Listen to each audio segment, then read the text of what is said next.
I'm Howard Kay. It's estimated that this year more than 200,000 women will be diagnosed with breast cancer and almost 40,000 will die of the disease. But another tool has been added in the fight against breast cancer.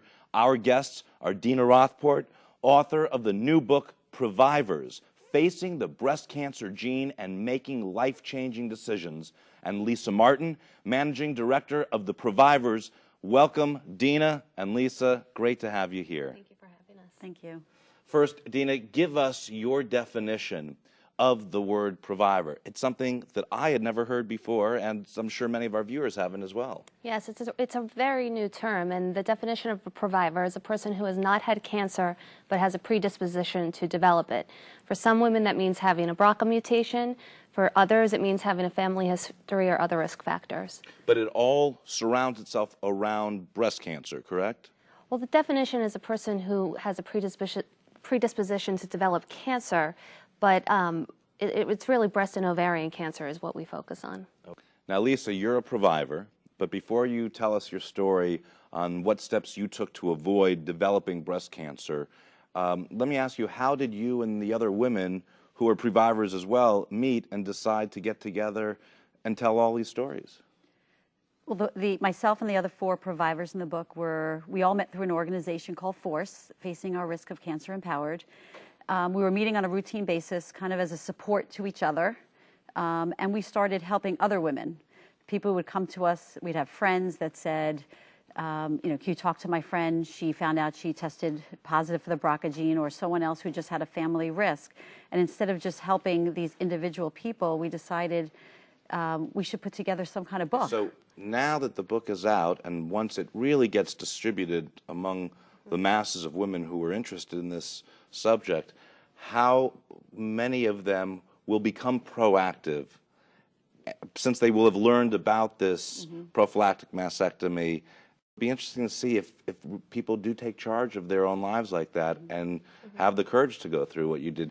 Do you find from different people that you've spoken with that it is something that's becoming more enticing for them to partake in? I think we all do. I think the 5 women in the book, Lisa, myself, I mean, people have already come up to me and they're asking me, Dina, tell me about my options, tell me about my risk.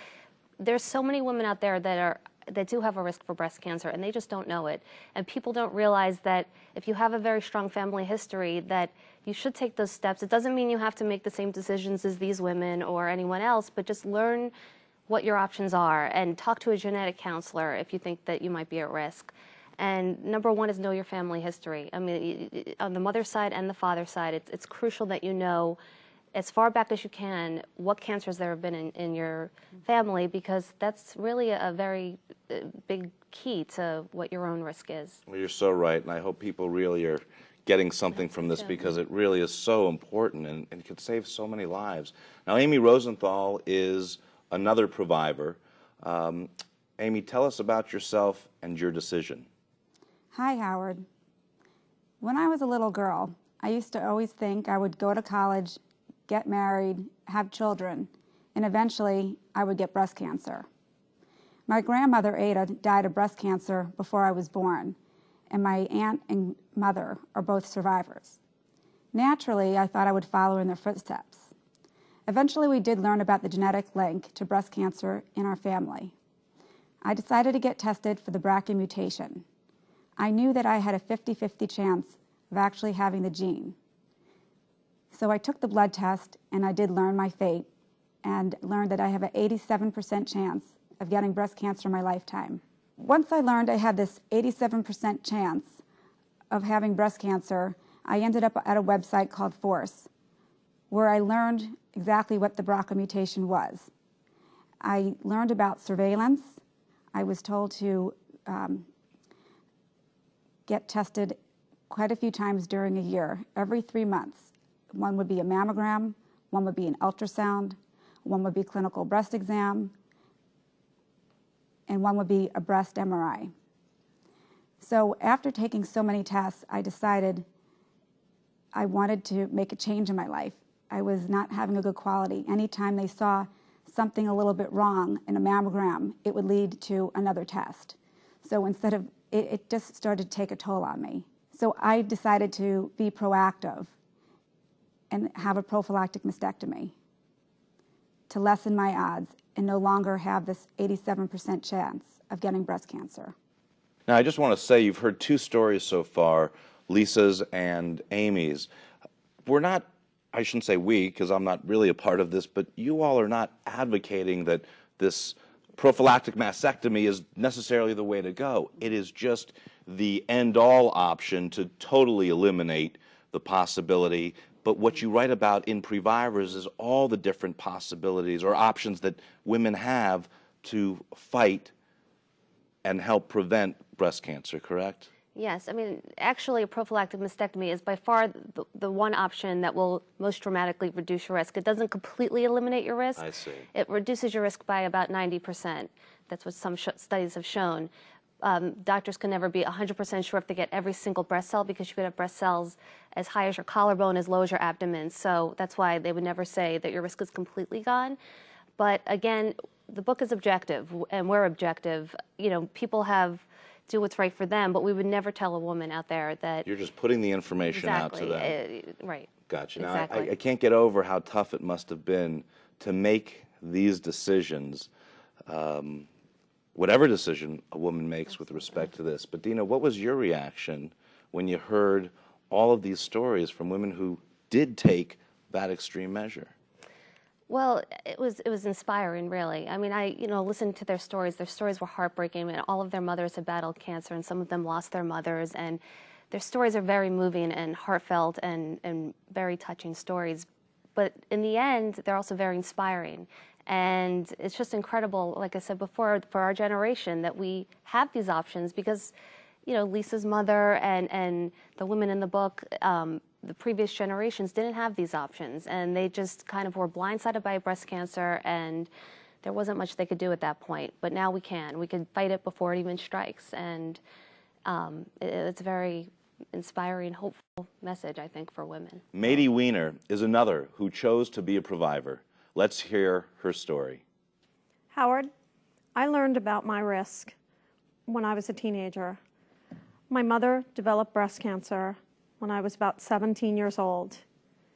At that point, I followed her to a follow-up visit after her surgery, and her surgeon turned around and looked at me and wagged his finger and said, "You be careful all your life. Your mother had breast cancer. You be careful." At that point, I had no idea that I was at risk, but I knew it then. When I was in my 30s, I started having suspicious lumps in my breast and necessitating frequent biopsies. Slowly through the years, I felt as if I was being chipped away.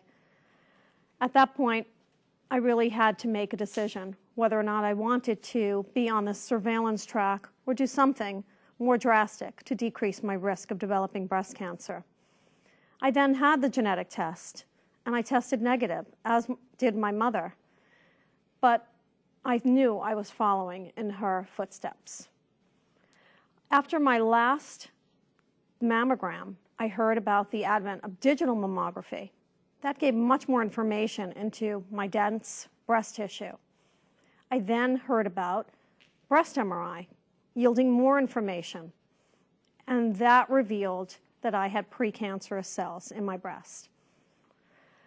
At that point, I was at a crossroad. I had to consider whether or not I would stay on track of surveillance, possibly develop breast cancer, but it would be caught early and I would deal with it then.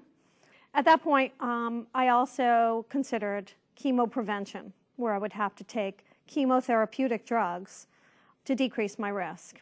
Or I can explore the option of preventive surgery. When my final biopsy in my mid-40s revealed that I had precancerous breast tissue, it was widespread in my breast. I then decided I have to do something more drastic. I have to seek surgery. So I started seeking my surgical options at that point, and I found a surgery that I could live with, that I could be happy with the cosmetic results, that would be an easier recovery. And the decision-making process was more grueling than the actual surgery for me. After my surgery, I was elated. The cloud had lifted. I'm very, very happy. I have no regrets. I have 2 children that I wanted to be around for, and I don't have to think of the fear of developing breast cancer ever again. Lisa, was there a sense of desperation when you found out that your family had a history of cancer, breast cancer, really? Actually, not at first. I figured it couldn't happen to me. That was kind of my attitude. But then more and more over time, as I was having issues with these tumors and having biopsies, and then once my mom passed away, that's when that feeling of desperation came over me, and I realized I wasn't immune to it. Now, after you had made the decision, I mean, you described a little bit earlier after you've had the surgery, but after you made the decision to go through and do the preventative treatment that was necessary for you to have this weight lifted, was there at that point a sense of peace and calm for you, or was it still that fear until you really knew that those cells were out of your body? It was fear. You know, you second guess because it's such a new procedure, and some people consider it controversial, but it was a decision I wanted to make. Up until the moment they wheeled me into the operating room, I was second guessing my decision. I think anyone that would have spoken to me, I probably would have told them my life story and told them a little bit about myself. I just kept second guessing myself. But then when I was actually sitting there, ready to go into the operating room, I knew it was right. I got this feeling of I'm doing the right thing. And then when it was over with, you know, after I started recovering and feeling better, I realized it was really the best thing I ever did. Well, it's truly a testament to your courage and all the women who have gone through this, because let's face it, you know, people have choices. And you have enlightened so many, especially our viewers this evening, to understand that they can make a difference, not only in the lives of others, but in themselves.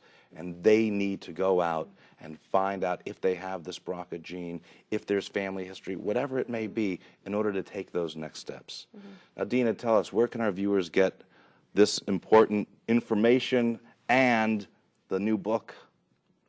Well, Previvors is now available everywhere books are sold, so bookstores, online, So it's everywhere. And we have a website, www.previvors.com, and the book is sold through that site as well.